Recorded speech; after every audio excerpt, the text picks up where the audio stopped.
फैसला अपना सुनाया, उस पे रिजर्व सीट के हवाले से माइनॉरिटीज़ का उसमें इंक्लूडेड है कि वो पाकिस्तान तहरीक इंसाफ को क्यों मिले।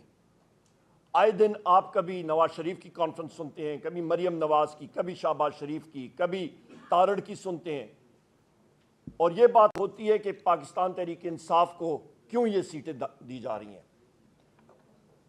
यहाँ पे बात हम लोग शुरू करेंगे कि मैं अपने अजीम कायद वज़ीर आज़म इमरान खान साहब को कोट करूँगा। हमें ख़वातीन हज़रात, वज़ीर आज़म इमरान खान साहब बात करते हैं कि जिस मुल्क में आइन और कानून की बालादस्ती नहीं होगी, रूल ऑफ लॉ नहीं होगा, वहाँ पे आपकी सरमायाकारी नहीं होगी। जब सरमायाकारी नहीं होगी, आपका कारोबार नहीं चलेगा। आपका कारोबार नहीं चलेगा, मुल्क तरक्की नहीं करेगा। मुल्क तरक्की नहीं करेगा, वहाँ पे आपकी बेरोज़गारी बढ़ेगी। बेरोज़गारी बढ़ेगी, जराइम बढ़ेंगे, दहशतगर्दी बढ़ेगी। रूट कॉज पे जाएं, असली वजह पे जाएं, इधर उधर की बातें छोड़ दें। यहाँ पे आपको ये भी दिलाता चलूँ कि जिस वक्त पाकिस्तान तहरीक इंसाफ की हुकूमत के खिलाफ वोट ऑफ नो कॉन्फिडेंस और लंदन प्लान का इजरा हुआ और वो शुरू हुआ, मईशत की ग्रोथ रेट 6% से ज़्यादा थी, और ये कोई हमने नहीं डिक्लेयर की, ये आपकी पीडीएम गवर्नमेंट और इसाक डाल ने डिक्लेयर की थी। ये बात अहम है याद करने की। उसके फ़ौरन अगले साल आपकी ग्रोथ रेट मनफी में चली गई। इस साल देख लें, ना होने के बराबर। मईशत के परखच्चे उड़ गए इनकी गलत पॉलिसीज़ की वजह से। बात जब हम लोग करते हैं आइन और कानून की, ख़वातीन और हज़रात, तो एंटी टेररिस्ट कोर्ट्स और एंटी टेररिस्ट के कवानीन और जो जितने भी सीआरपीसी के कवानीन हैं, हमें जितने यहाँ पे बैठे हैं, हमारे खिलाफ इंसदाद दहशत गर्दी की अदालतों के पर्चे हैं। आए दिन हम लोग जा रहे होते हैं अदालतों में। हम मुहब्बे वतन लोग हैं, हमारे खिलाफ वो कौन सी अथॉरिटी है जो कि ये पर्चे देती है और कहती है कि जी आप मुहब्बे वतन नहीं है। हमसे बड़ा पाकिस्तान तहरीक इंसाफ से बड़ा या वज़ीर आज़म इमरान खान से बड़ा कोई भी और मुहब्बे वतन पाकिस्तानी नहीं है। कोई अथॉरिटी हम लोग नहीं मानते कि वो ठप्पा लगा के रेगुलेटरी अथॉरिटी आपकी मुल्क की वफादारियों के देते हैं। पाकिस्तान की अवाम ने पाकिस्तान तहरीक इंसाफ को 3 करोड़ अवाम ने पाकिस्तान तहरीक इंसाफ को फॉर्म 45 में कामयाब कराया और हमारी 180 सीटें आईं, और हमारी हुकूमत रिजर्व सीट्स बना के 2/3 से भी ज़्यादा अक्सरियत से बनती थी। हम लोग जब बात करते हैं कि जो DGISPR ने बात की कि आप इलीगल स्पेक्ट्रम की बात करते हैं, बड़ा अच्छा लफ्ज़ है, इंग्लिश की डिक्शनरी में इजाफा हो रहा है कि इलीगल स्पेक्ट्रम। आए फिर इलीगल स्पेक्ट्रम पे बात करते हैं, तो सबसे पहले तो अपने मोहसिन नकवी जो आपका निगरान वजीर आला था, उसके दौर में 450 अरब रुपए की जो गंदम यहां पे खरीदी गई,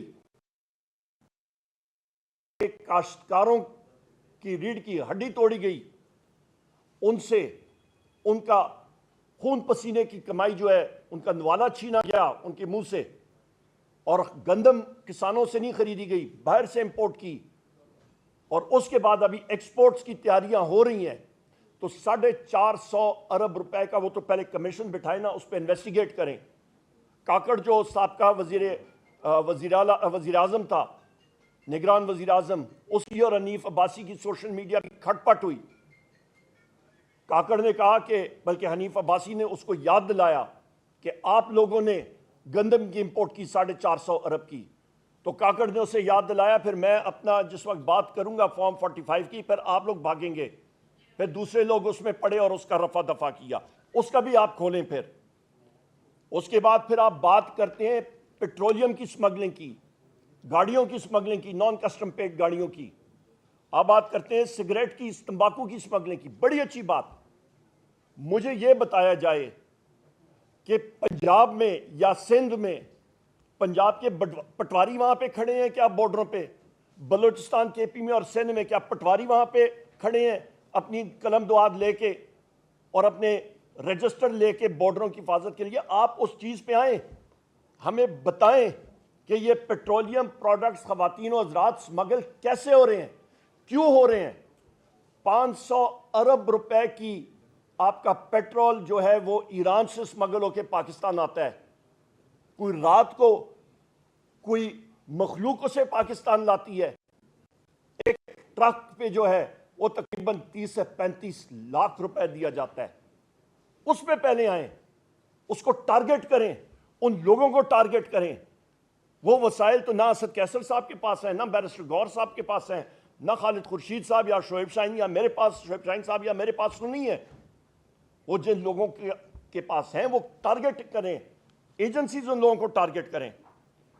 اس کے بعد میں یہاں پہ یہ بھی بات کرتا چلوں کہ D G I S P R کو آرٹیکل 7 میں ہر بار قومی اسمبلی میں بحیثیت لیڈر آف دی اپوزیشن میں نے کافی بار پڑھا ہے, میں ایک بار پھر پڑھ کے آپ کو سنا دیتا ہوں. مجھے یاد ہے آرٹیکل 7 ریاست کی تشریح ہوتی کیا چیز ہے. ریاست ہوتی ہے آپ کی وفاقی حکومت, آپ کی مجلس شورا سینٹ نیشنل اسمبلی, آپ کی صوبائی حکومت, آپ کی صوبائی اسمبلی, آپ کا ٹی ایم تحصیل میونسپل ایڈمنسٹریشن آپ کی ریاست ہے جو کہ ٹیکس عائد کر سکتا ہے. آپ کے سیکیورٹی ایجنسیز, انٹیلیجنس ایجنسیز, آپ کی پولیس, آپ کی مسلح افواج, یہ آپ کے ٹولز ہیں, یعنی کہ اوزار ہیں ریاست کے. انہوں نے جو ریاست نے کہنا ہوتا ہے وہ کرتے ہیں. اور آج کی جو D G I S P R کی پریس کانفرنس تھی خواتین و حضرات, میں آپ کو واضح طور پہ بات کرتا ہوں کہ اس کو قانون میں کہتے ہیں انڈائٹمنٹ. یہ سویلین حکومت جو فارم 47 کی حکومت ہے, یہ اس کے خلاف, اس کی نااہلی کے خلاف پریس کانفرنس تھی کہ یہ ڈیلیور نہیں کر پا رہے ہیں, یہ ان کے ہاتھ میں ہے نہیں چیزیں. لہٰذا سویلین گورنمنٹ کو بھی ذرا ہوش کے ناخن لینے چاہیے کہ ان کی یہ پریس کانفرنس یا ضروری کرنی تھی تو وہ آپ کا تارڑ کر لیتا یا ایکس وائی زیڈ کوئی وہاں پہ اٹھ کے کر لیتے. اور D G I S P R کو معذرت کے ساتھ یہ پریس کانفرنس اس کی بنتی نہیں تھی. وہ ریاست کا ایک ٹول ہے, ایک اوزار ہے, ریاست نہیں ہے. اس کے ساتھ ساتھ یہاں پہ میں یہ بھی کہتا چلوں, D G I S P R نے کہا جناب کہ قوانین بننے چاہیے, قوانین ہونے چاہیے. بالکل, جو ہمارے پاس اس وقت قوانین ہیں, جو انسداد دہشت گردی کے قوانین ہیں, بہت سارے قوانین ہیں, اس پہ تو میں نے پہلے بتا دیا, اس کو ویپنائز کیا جا رہا ہے پاکستان تحریک انصاف کے خلاف. جو شخص بات کرتا ہے, آج جو انہوں نے ڈیجیٹل ٹیررزم کے بارے میں بات کی ہے اور کہا کہ جی لوگ جو غلط بیانی کرتے ہیں یا نیریٹو بناتے ہیں, کیا ابھی ہم لوگ جب سوال کرتے ہیں کہ ہمارے اوپر یہ قوانین غلط طور پہ استعمال ہو رہے ہیں, کیا یہ بھی ڈیجیٹل ٹیررزم ہے؟ ابھی ہم لوگ کیا یہ حق بھی کھو جائیں کہ ہمارے جو میڈیا کے ساتھی یہاں پہ بیٹھے ہیں, جو آپ سارے کیمرامین اور سارے کے سارے آپ کے ساتھی رپورٹرز بیٹھے ہیں, آپ بات کریں گے, سوال پوچھیں گے تو آپ بھی ڈیجیٹل ٹیررسٹ ہیں؟ یہ نہیں ہو سکتا. اور جو مثال دی ہے ماشاءاللہ, انہوں نے مثال کون سے ملکوں کی دی ہے؟ کوئی وہ یورپین ممالک کی دیتے, کوئی وہاں جہاں پہ وہ جمہوریت ہے وہاں کی دیتے. مثال کس کی دیتے ہیں؟ عراق کی مثال دیتے ہیں, سیریا کی مثال دیتے ہیں, آپ کی لیبیا کی, جہاں پہ تو ڈکٹیٹرشپس تھیں. وہ ملک ٹوٹے اسی لیے کہ وہاں پہ اظہار رائے کی آزادی نہیں تھی, سوسائٹی ڈپریس تھی. یا وہ رول ماڈل ہے تو پھر تو حالات ٹھیک نہیں ہوں گے بدقسمتی سے پاکستان کے. یہاں پہ خواتین و حضرات میں یہ بھی کہتا چلوں کہ یہ پاکستان مسلم لیگ نون کی جو آپ سمجھیں فیلئر ہے, اس نے آئی ایس پی آر کو دھکیلا کہ وہ سامنے آ کے یہ پریس کانفرنس کریں جس طرح میں نے ابھی ذکر کیا. یہاں پہ اس کی بھی میں بات کرتا چلوں کہ D G I S P R نے بحیثیت spokesman of the armed forces اس نے بات کم کی, اور اس نے پاکستان کے وزیر خزانہ کے حوالے سے زیادہ بات کی. اس کا بنتا نہیں تھا کہ وہ معیشت کے بارے میں یہ ساری بات چیت کرتا. وہ آپ اورنگزیب خان فائنینس منسٹر پہ چھوڑتے یا پنجاب یا کسی اور فائنینس منسٹر پہ بات چھوڑتے. یہاں پہ ایک اور چیز D G I S P R نے بات کی کہ آپ کے اس انلیگل سپیکٹرم میں بے نامی اکاؤنٹس کے بارے میں بات کی, ان چیزوں کے بارے میں بات کی. تو آپ کا وزیر اعظم شہباز شریف فارم 47 کا, اس سے جا کے پوچھے نا کہ بھائی جان وہ مقصود چپڑاسی تھا, اور کون تھا جی, 2-3 اور بھی ایسے لوگ تھے جو فوت بھی ہو گئے, اس دنیا سے چلے گئے. تو وہ پاپڑ والا پتہ نہیں کون تھا, وہ فالودے والا, پاپڑ والا, فلانے والا, وہ سارے اس دنیا سے چلے بھی گئے. تو پہلے آغاز تو ادھر سے جائے نا, پرائم منسٹر ہاؤس کا ایڈریس تو فلانوں کو پتہ ہے, جا کے پوچھیں क्वेश्चनर उधर सामने सवालनामा रखें और कहें कि जी वे बेनामी अकाउंट्स का आप हमें हिसाब दें। जो वो अयान साहिबा थी जो फ्रंट करती थी, उस पे नाम आसिफ अली जरदारी का आता था। फॉर्म 47 के आपका जो सदर है, उसके लिए जो पैसा मुल्क से बाहर जा रहा था वो क्या था? ये किसको वो किसकी आंखों में मिट्टी झोल रहे हैं? यहाँ पे हम लोग बात करते हैं जनाब लैंड माफिया की, उन्होंने बात की। तो अभी मैं अखबार में पढ़ रहा था कि जनरल बाजवा साहब के समधी हैं, उनका मिठू का कोई नाम आता है, उससे साहब मिठू उससे बात पूछे ना, उसके सामने सवालनामा रखें कि भाईजान ये अरबों रुपए की प्रॉपर्टीज आपकी आ रही हैं तो किधर से आ रही हैं? आगाज करें ना घर से, हम आपके साथ देते हैं, बेफिक्र हैं। पाकिस्तान तहरीक इंसाफ वजीर आज़म इमरान खान साहब ने हमेशा कहा है हम लोग सफ़े अव्वल में होंगे करप्शन के खिलाफ, बिस्मिल्लाह करें। फिर आप जनाबे वाला जिस वक्त नार्को यानी कि मंशियात के हवाले से स्मगलिंग के बारे में बात करते हैं, बिल्कुल सही बात है, मंशियात की स्मगलिंग पाकिस्तान में अरूज पे जारी है। कौन कर रहा है? उन लोगों को सामने लाएं, उनको पकड़ें, डीजी एएनएफ को कहें कि सामने लाएं। आप ये सारी चीजें जब तक नहीं करेंगे काम नहीं होगा।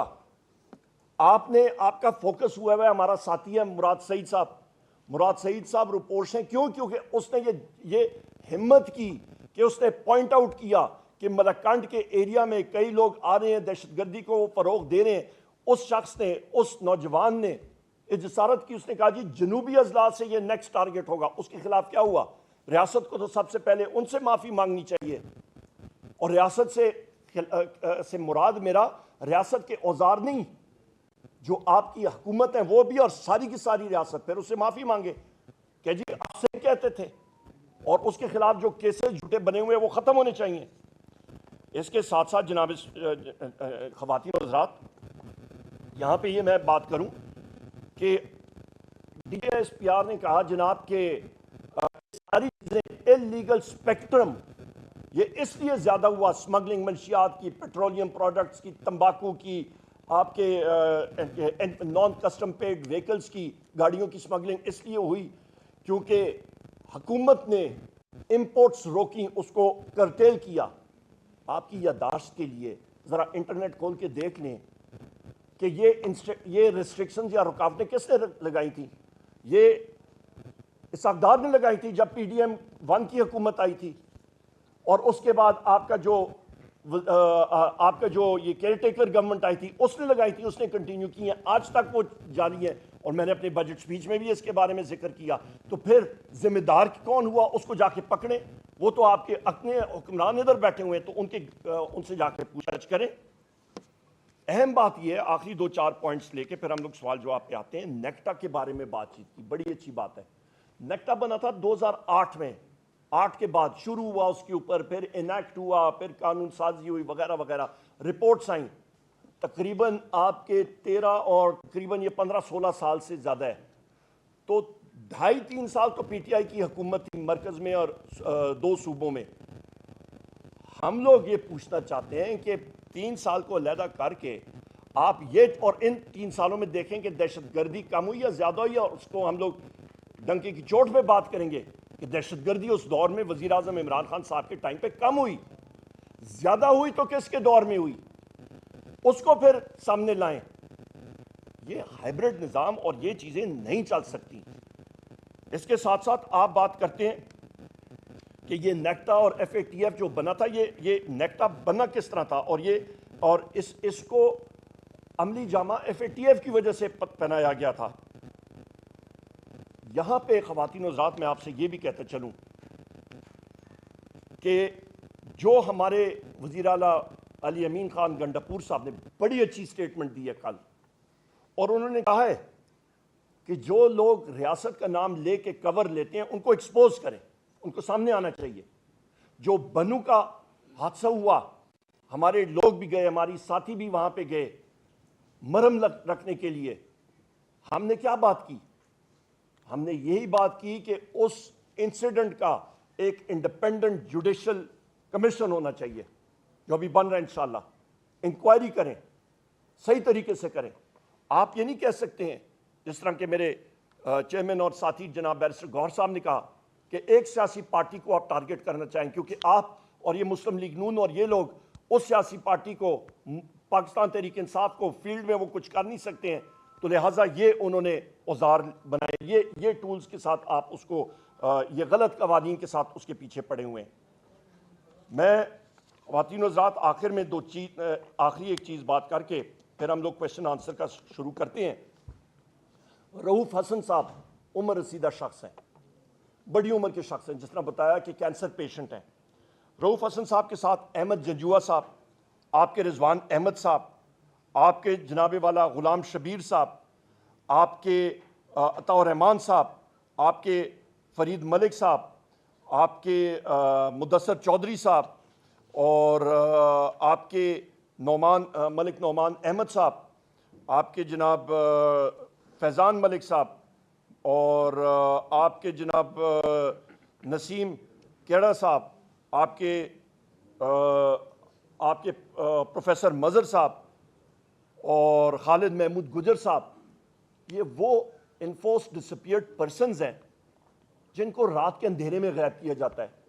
ہم لوگ بات کرتے ہیں کہ جی اور قوانین ہونے چاہیے. او بھائی, جو قوانین ہیں, جو آئین اور قانون کے سلسلہ ہے, اس پہ تو عمل درآمد کرے نا. آپ کے جس وقت آپ کے 6 ججز اسلام آباد ہائی کورٹ کے ایک تحریری خط بھیجتے ہیں سپریم جوڈیشل کونسل کو, آپ کے سرگودا کے اینٹی انسداد دہشت گردی کے کورٹ عدالت کے جج ایک تحریری خط بھیجتے ہیں اور کہتے ہیں کہ انٹیلیجنس ایجنسی کے ایجنٹس نے اٹھایا. ابھی میں انٹیلیجنس ایجنسیز کے نام لوں تو وہ پریس کانفرنس میں وہ بیپنگ شروع ہو جائے گی, وہ آپ سنسر کرنا شروع ہو جائیں گے. یہ تو ہماری آزادی ہے پریس کی, یہ حال ہے ہماری. تو وہ پریس کانفرنس سینسر ہونے سے میں اس لیے نام ابھی نہیں لیتا, ورنہ فلور ہاؤس پہ باقی جگہوں پہ میں کھلا لیتا ہوں. سو لہٰذا مجھے یہ بتائیں کہ جہاں پہ آپ بات بھی نہیں کر سکتے ہیں, آپ کی بات کرنے پہ قطعاً, آپ کی سوچ پہ قطعاً, آپ کا رول ماڈل غیر جمہوری ممالک اور غیر جمہوری اپنے جو حکمران ہیں وہ, آپ ان, تو لہٰذا چیزیں نہ کریں. اور یہاں پہ جب